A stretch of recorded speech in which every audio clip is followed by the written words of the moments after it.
Si vous pensez qu'être une bonne personne suffit pour réussir dans ce monde, vous faites une grosse erreur. Le monde dans lequel nous vivons ne récompense pas la bonté, il l'exploite. Regardez autour de vous, les personnes les plus gentilles sont souvent celles qui sont épuisées, trahies et se demandent pourquoi cela leur arrive toujours. Combien de fois avez-vous aidé quelqu'un, fait confiance à quelqu'un, été totalement honnête, pour finalement être ignoré, utilisé ou mis de côté? La société nous enseigne à être bon, honnête, et que tout ira bien. Mais l'histoire raconte une autre version. Les personnes qui détiennent réellement le pouvoir comprennent une chose, être bon ne suffit pas. Il faut aussi être intelligent. Le nom de Machiavel évoque souvent la tromperie, la manipulation, voire la cruauté. Mais ceux qui le comprennent vraiment savent qu'il n'enseignait pas à être mauvais. Il révélait la vérité sur le pouvoir. Et la vérité, c'est que le monde respecte le pouvoir, pas la gentillesse. Les gens vous tolèrent tant que vous leur êtes utile. Machiavel a lancé un avertissement que la plupart ignorent. Si vous êtes toujours bon, vous serez utilisé et jeté. Ce n'est pas juste une théorie, on le voit partout, en politique, en affaires, dans les relations, et même dans la vie quotidienne. Alors, la question est, continuerez-vous à être bon et à laisser le monde vous piétiner, ou apprendrez-vous enfin comment le pouvoir fonctionne vraiment? Si vous pensez que la stratégie est réservée aux mauvaises personnes, vous avez déjà perdu la partie.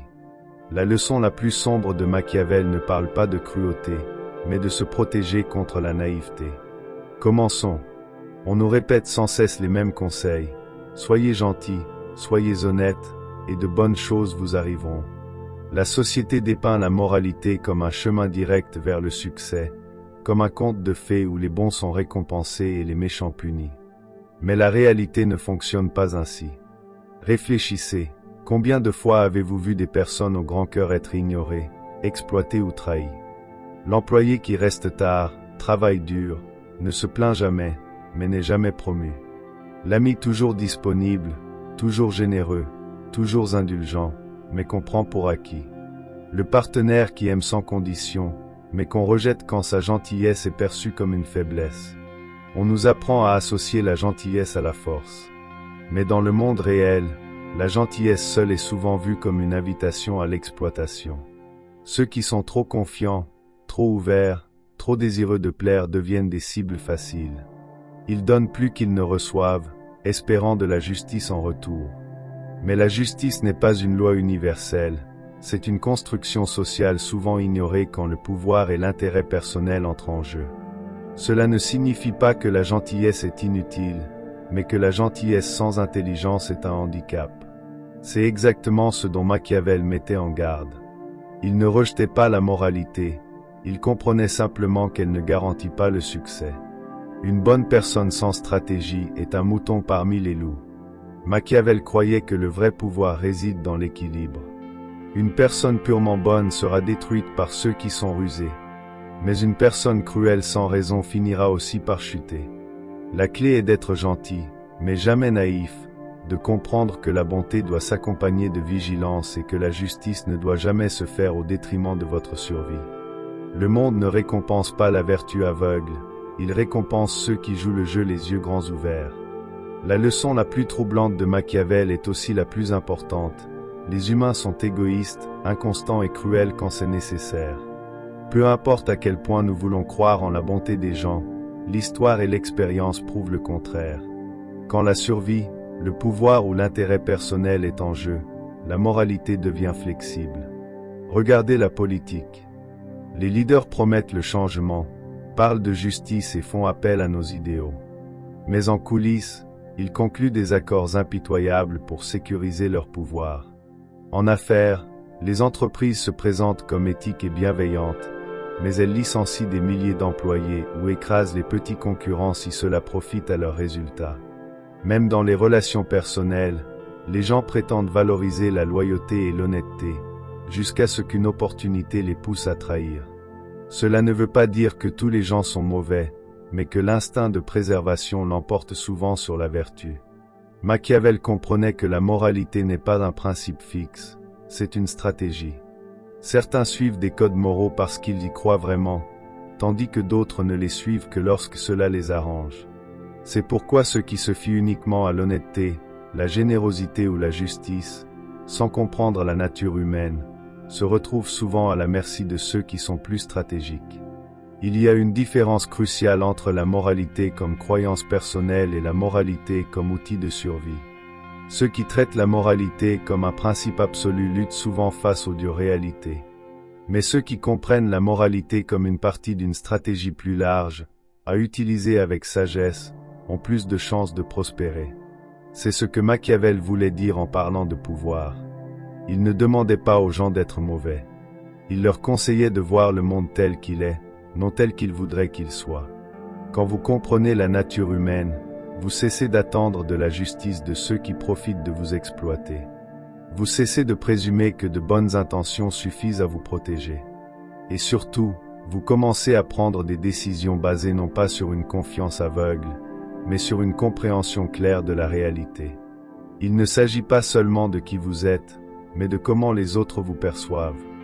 Les gens ne suivent pas les plus moraux, les plus intelligents ou même les plus compétents. Ils suivent ceux qui semblent forts, déterminés et en contrôle. L'histoire l'a prouvé à maintes reprises. Les leaders charismatiques accèdent au pouvoir non pas parce qu'ils ont raison, mais parce qu'ils projettent de l'autorité. Dans le monde des affaires, les PDG qui parlent avec assurance et captent l'attention inspirent plus de confiance, même si leurs décisions ne sont pas meilleures que celles des autres. Dans les contextes sociaux, la personne qui entre dans une pièce avec assurance est naturellement perçue comme plus importante, plus intéressante et plus digne de respect. La perception crée le pouvoir. Machiavel l'avait mieux compris que quiconque. Il écrivait qu'un dirigeant n'a pas besoin d'être véritablement vertueux, mais doit le paraître. Il n'a pas besoin d'être impitoyable en permanence, mais quand il l'est, cela doit sembler nécessaire et justifié. Il n'a pas besoin d'être aimé, mais ne doit jamais être perçu comme faible. La manière dont vous vous comportez, votre confiance, votre langage corporel, votre ton de voix et votre présence déterminent comment les autres vous traitent.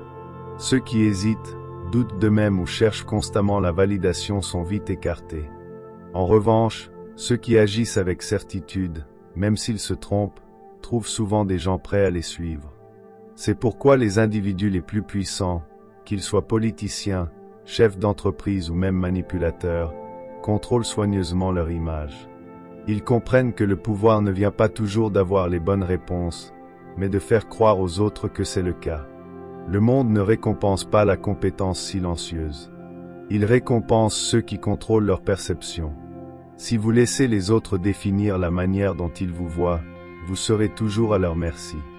Mais si vous apprenez à projeter de la force, à inspirer le respect et à façonner la perception qu'ont les gens de vous, vous détiendrez le pouvoir avant même d'agir.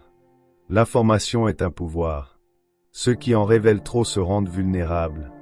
Dans le monde d'aujourd'hui, les gens sont obsédés par le partage, ou plutôt le surpartage. Les réseaux sociaux, les conversations, même les interactions banales sont remplies de gens qui exposent leurs pensées, leurs projets et leurs faiblesses. Mais Machiavel avait une vision très différente. Un dirigeant sage ne révèle pas toutes ses pensées. Pourquoi ? Parce que dès que vous exposez tout de vous, vous perdez le contrôle. Plus les gens en savent sur vous, plus il leur est facile de vous manipuler, de prévoir vos actions ou de vous affaiblir. Chaque détail inutile que vous révélez, vos peurs, vos ambitions, vos insécurités, devient une arme potentielle contre vous. Pensez Y, en négociation, la personne qui parle le plus perd souvent l'avantage. En amitié, celui qui cherche toujours la validation finit par être manqué de respect. En affaires, révéler toutes vos stratégies trop tôt permet à vos concurrents de vous devancer. Les gens qui surexpliquent ou ressentent le besoin de justifier leurs actions se mettent constamment en position de faiblesse. Ils dévoilent leurs intentions, rendant plus facile pour les autres d'anticiper et de contrer leurs mouvements. Les individus les plus puissants de l'histoire étaient souvent les plus imprévisibles, non pas parce qu'ils étaient erratiques, mais parce qu'ils contrôlaient le flux d'informations. Ils parlaient quand c'était nécessaire, ne révélaient jamais plus que requis et laissaient les autres dans l'incertitude. Cela créait une aura de mystère et d'autorité. Pensez aux leaders qui inspirent le respect sans effort. Ils ne se précipitent pas pour s'expliquer. Ils ne partagent pas toutes leurs pensées. Au contraire, ils laissent les autres se questionner, supposer, et courir après leur approbation. Parlez moins, observez plus. Moins vous en dites, plus vous en apprenez sur les autres tout en gardant le contrôle. Évitez de chercher la validation. Avoir besoin de l'approbation des autres vous rend dépendant de leurs opinions. Le silence force les gens à respecter votre présence. Soyez intentionnel avec vos mots. Quand vous parlez, faites que cela compte. Si chaque mot a de l'importance, les gens écouteront plus attentivement. Maîtrisez l'art du mystère. Gardez vos projets futurs et vos pensées personnelles privées. Laissez les gens voir uniquement ce que vous choisissez de montrer. Machiavel comprenait que le pouvoir ne réside pas seulement dans les actions, mais dans la perception. Et la perception la plus puissante est celle que les gens ne peuvent jamais totalement décrypter. Ce qui est trop disponible n'est pas valorisé. C'est une vérité qui s'applique à tout, l'argent, le temps, les opportunités, et même les gens. Plus quelque chose est accessible, moins on l'apprécie. Pourtant, la plupart croient qu'être toujours présent, toujours donner et toujours dire oui les rendra plus aimés, respectés et indispensables. Mais en réalité, c'est l'inverse. La personne toujours disponible devient prévisible. Celle qui donne sans limite est prise pour acquise. Celle qui ne fixe pas de limite est traitée comme une option, pas une priorité. Réfléchissez, les employés qui disent toujours oui au travail supplémentaire sont rarement promus. Ils reçoivent juste plus de travail. Les amis qui se rendent toujours disponibles pour les autres constatent souvent que leurs propres besoins sont ignorés. Le partenaire qui court constamment après une relation finit souvent par être sous-estimé. Machiavel comprenait bien ce principe. Le respect se construit en maintenant une aura de mystère et de contrôle. Si vous êtes toujours là, toujours en train de donner, et toujours en train de dire oui, vous perdez de votre valeur perçue. Les plus grands leaders, penseurs et dirigeants savaient utiliser l'absence comme un outil. Quand vous vous retirez stratégiquement, les gens commencent à ressentir votre absence. Quand vous parlez moins, mais avec plus d'impact, vos mots ont plus de poids. Quand vous donnez de manière sélective plutôt que constamment, votre générosité est davantage appréciée. C'est pourquoi les célébrités, les grands PDG et les figures influentes ne se rendent pas disponibles pour tout le monde. Leur rareté crée la demande. Les gens désirent ce qu'ils ne peuvent pas avoir facilement. Comment appliquer cela dans la vie? Cessez de trop donner. Offrez votre temps et vos efforts à ceux qui l'apprécient vraiment, pas à ceux qui l'attendent. Soyez sélectivement présent.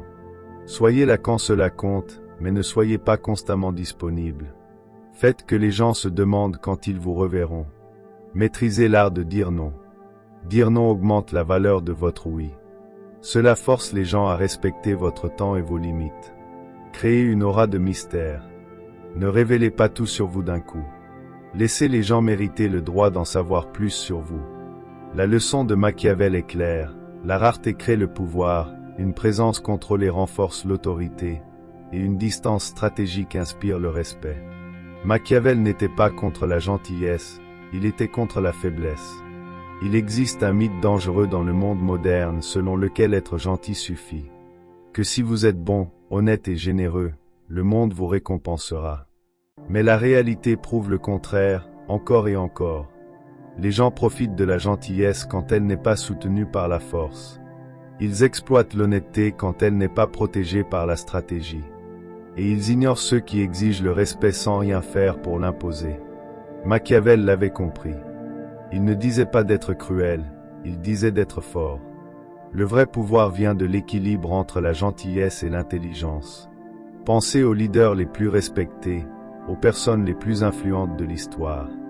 Étaient-ils gentils? Oui, mais ils n'étaient jamais faibles. Un leader sage récompense la loyauté, mais n'hésite pas à éliminer les menaces. Un individu fort aide les autres, mais jamais au détriment de sa propre survie. Une personne puissante choisit ses batailles au lieu d'essayer aveuglément de payer l'asco de tout le monde. La gentillesse est un choix, pas une obligation. Elle doit être accordée à ceux qui la méritent, pas à ceux qui l'attendent. Et elle doit toujours être équilibrée avec la capacité de dire non, de s'éloigner et de protéger vos propres intérêts. La question ultime, Resterez-vous naïf ou prendrez-vous le contrôle? Le monde ne récompense pas la bonté passive. Il récompense ceux qui savent quand être gentils et quand être fermes. Alors, la question est, continuerez-vous à attendre que le monde vous traite justement, ou prendrez-vous le contrôle de votre propre destin? Le choix vous appartient. Si cette vidéo change votre façon de penser, ne vous arrêtez pas là. Le pouvoir ne se limite pas à savoir, il s'agit d'appliquer. La plupart des gens entendent des leçons comme celle-ci, acquiescent, puis retournent à leurs anciennes habitudes. Ne soyez pas comme eux. Dès aujourd'hui, observez le monde différemment. Remarquez comment les gens réagissent à la force. Voyez comment ceux qui sont trop gentils sans stratégie sont pris pour acquis.